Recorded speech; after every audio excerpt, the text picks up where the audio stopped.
Hello दोस्तों, आज आप लोगों के लिए लेके आए हैं क्लास 11th का एक मोस्ट इम्पॉर्टेंट टॉपिक, प्रकाश वैद्युत प्रभाव या फिर इसे हम कहते हैं फोटो इलेक्ट्रॉनिक इफेक्ट। तो पहले चलिए हम लोग इसको समझ लेते हैं कि ये एक्चुअल में है क्या। ठीक है, सो इस पहले क्या करते हैं, एक सौर की पन्नी बना लेते हैं या फिर कोई भी एक मेटल फॉयल बना लेते हैं। ठीक है, अब ये क्या है कि मान लीजिए प्रकाश की किरणों से क्या हुई, कोई रेज आया, तो एक रेज आया। ठीक है, अब ये प्रकाश की जो किरणें हैं ये मेटल्स के मतलब इस फॉयल पर पड़ा, सौर की पन्नी पर या फिर कोई भी ले लेते हैं, जिसके बाद इस पढ़ने की जैसे ही प्रकाश पड़ता है तो इसमें से इलेक्ट्रॉन क्या करने लगते हैं, उत्सर्जित होने लगते हैं। ठीक है, इलेक्ट्रॉन का मतलब उत्सर्जन होता है, और जिस वेग से उत्सर्जन होता है मतलब इलेक्ट्रॉन जिस तरीके से उत्सर्जित होता है, निकलता है, उसे हम कहते हैं इलेक्ट्रॉन का वेग बराबर हाफ mv स्क्वायर। इसे की गतिज ऊर्जा का मान है। गतिज ऊर्जा जो होता है, जो काइनेटिक्स एनर्जी होती है, उसको हम हाफ mv स्क्वायर कहते हैं। ठीक है दोस्तों, अब इसी प्रक्रिया को प्रकाश का पड़ना, प्रकाश के पड़ते ही इलेक्ट्रॉन्स का बाहर निकलना, और जिस वेग से ये इलेक्ट्रॉन्स बाहर निकलता है उसे हम हाफ mv स्क्वायर कहते हैं। ठीक है, तो इसी प्रक्रिया को हम प्रकाश वैद्युत प्रभाव कहते हैं। चलिए इसका डेफिनेशन हम लोग लिख लेते हैं, इसे मिटाते हैं। अब इसका हम लोग डेफिनेशन लिख लेते हैं।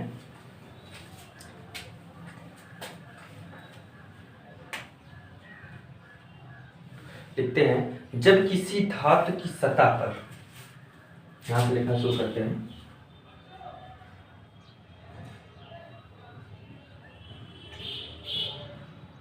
जब किसी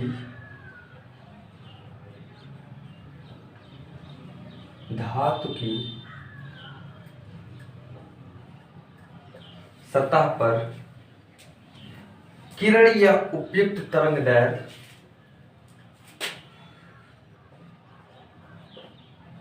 किरण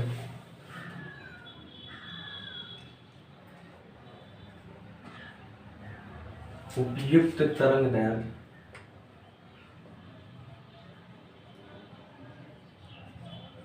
दोस्तों, तरंगदैर्घ्य को हम लोग लैम्डा कहते हैं, वेवलेंथ। ठीक है, इसे लैम्डा से रिप्रेजेंट करते हैं। या आवृत्ति की विकिरण पड़ती है, या आवृत्ति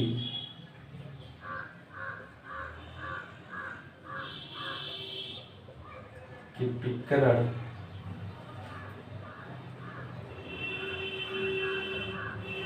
पड़ती है,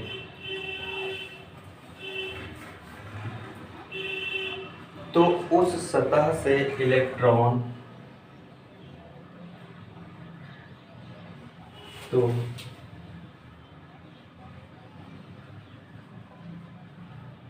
उस सतह से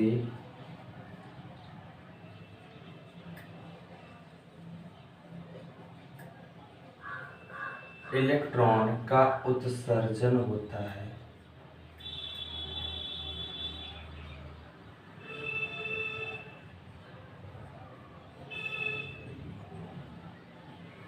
उत्सर्जन होता है जिसे हम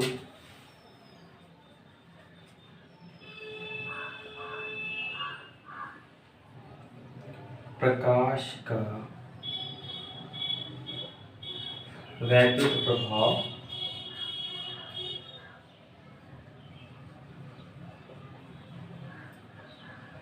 कहते हैं।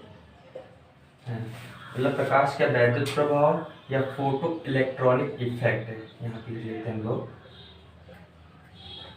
फोटो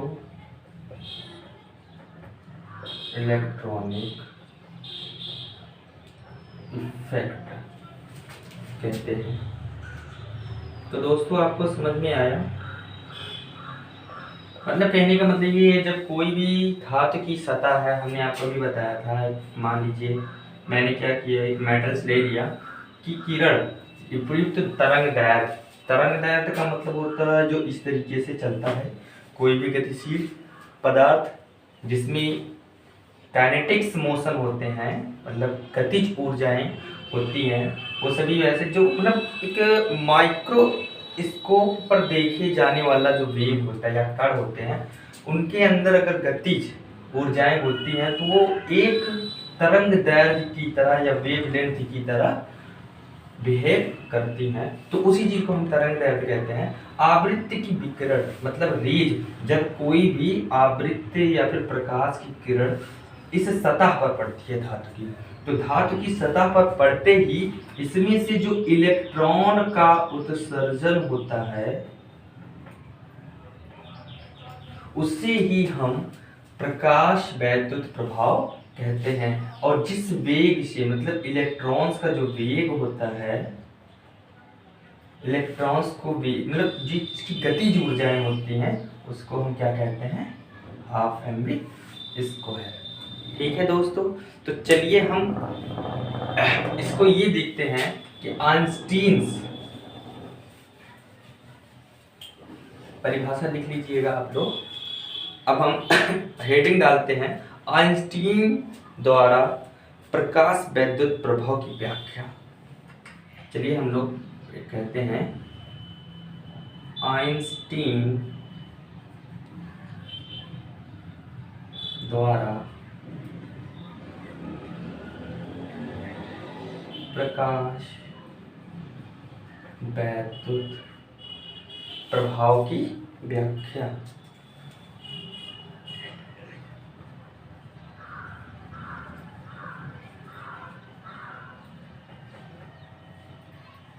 व्याख्या करते हैं। ठीक है दोस्तों, तो चलिए हम लोग लिखते हैं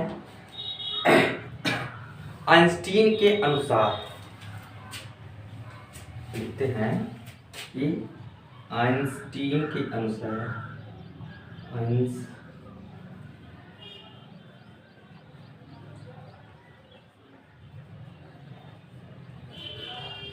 आइंस्टीन के अनुसार ठीक, ई फोटॉन की ऊर्जा बराबर ई फोटॉन की ऊर्जा बराबर धातु से इलेक्ट्रॉन हटाने के लिए ऊर्जा, धातु से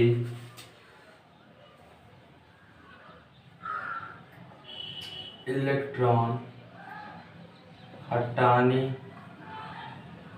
की ऊर्जा प्लस उत्सर्जित इलेक्ट्रॉन की गतिज ऊर्जा, उत्सर्जित इलेक्ट्रॉन की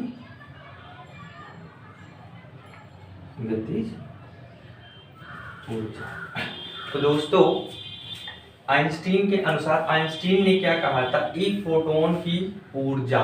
तो फोटोन क्या होता है, फोटोन जो होता है जब किसी भी विकिरण में उपस्थित जो कण होते हैं एक समूह में होते हुए आते हैं। मतलब ये है कि जो विकिरण जो सूर्य का प्रकाश में उपस्थित कण होते हैं वो एक पैकेट ऑफ एनर्जी के रूप में आते हैं। मतलब फोटोन जो होता है ये ऊर्जाएं एक निश्चित ऊर्जा लेकर उत्सर्जित होती हैं, जिन्हें हम पैकेट ऑफ एनर्जी कहते हैं, फोटॉन होते हैं। ठीक है दोस्तों, या फिर हम ऐसे भी कह सकते हैं जो पार्टिकल्स के समूह होते हैं एक निश्चित ऊर्जा लेकर बाहर निकले होते हैं उन्हें हम फोटॉन कहते हैं, जिन्हें हम ई से रिप्रेजेंट करते हैं। इसकी ऊर्जा धातु से इलेक्ट्रॉन हटाने की ऊर्जा, मतलब जो मेटल्स थे इसमें पड़ा तो जो इलेक्ट्रॉन्स निकले हटे उसकी ऊर्जा प्लस वो इसका मतलब इलेक्ट्रॉन का उत्सर्जन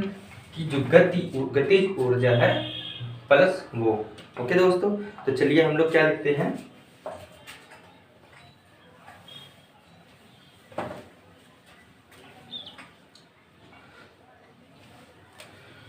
तो हम क्या लिखते हैं, E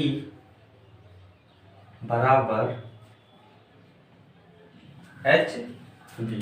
ठीक है दोस्तों, तो अब हम इसे एच न्यू को क्या लिख सकते हैं, एच न्यू बराबर W plus half M V square. ठीक, ये हमारा समीकरण है 1, मतलब एच न्यू हमारा ई बराबर एच न्यू है। ठीक है, अब ई धातु से हटाने वाली ऊर्जा डब्लू, डब्लू को हम दहली ऊर्जा कहते हैं। ठीक है दोस्तों, डब्लू बराबर क्या होता है, दहली ऊर्जा, जो इलेक्ट्रॉन्स को धातु की सतह से हटाने का कार्य करता है। और हाफ एम बी स्क्वायर जो है हमारा गतिज ऊर्जा है। ये हम इसे गतिज ऊर्जा कहते हैं। तो आगे चलिए देखते हैं, इसे मिटा देते हैं दोस्तों।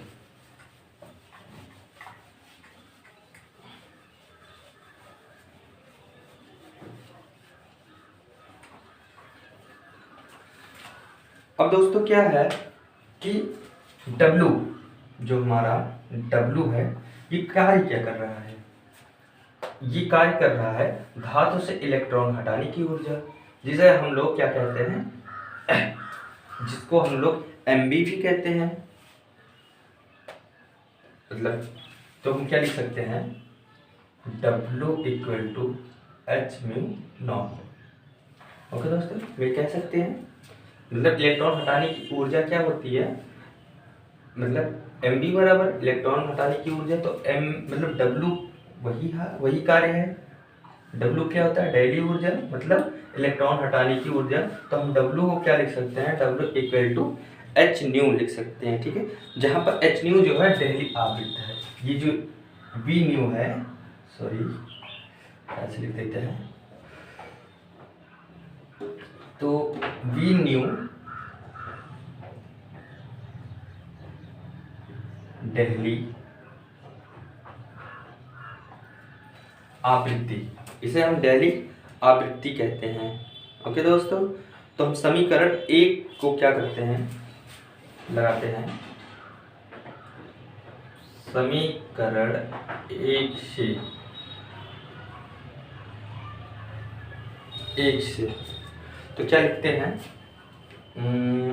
एच वी इक्वल टू, मैंने बताया था कि डब्लू को हम एच न्यू नॉट लिख सकते हैं, सो एच न्यू नॉट। उसके बाद फिर क्या होगा दोस्तों, लिख सकते हैं प्लस, यहाँ पर क्या है, half M B square. Okay दोस्तों, हाफ एम बी स्क्वायर हो गया। अब क्या करेंगे हम, जब सिंबल मतलब इसको हम इधर लाएंगे तो क्या हो जाएगा, H mu minus H mu not, उसके बाद फिर बराबर हाफ एम बी स्क्वायर। ठीक है दोस्तों, अब यहाँ पर हम देख रहे हैं, यहाँ पर भी h है, यहाँ पर भी h है, h कांस्टेंट है, तो हम क्या लिख लेंगे, h को कॉमन ले लेंगे, v minus mu minus mu naught equal, उसके बाद फिर क्या लिख लेंगे, ब्रैकेट कर लेंगे, half M B square. Okay दोस्तों, ये हमारा आइंस्टीन्स के प्रकाश वैद्युत प्रभाव का व्याख्या। ठीक है, इस तरीके से इन्होंने क्या किया था कि व्याख्या किया था।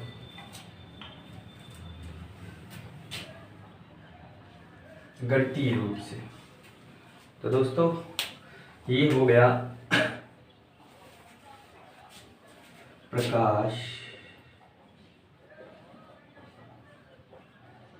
वैद्युत प्रभाव, मतलब आइंस्टीन के अनुसार।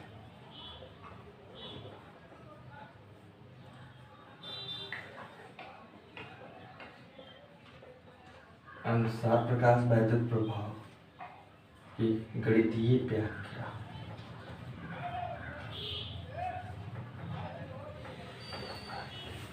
ओके दोस्तों, आशा करते हैं आप लोगों को अच्छे से समझ में आ गया होगा। अगर आपको समझ में आ गया है दोस्तों, तो मेरे वीडियो को लाइक करिए, सब्सक्राइब करिए प्लीज़, और बेल आइकन दबाना तो बिल्कुल नहीं भूलिए। So thank you.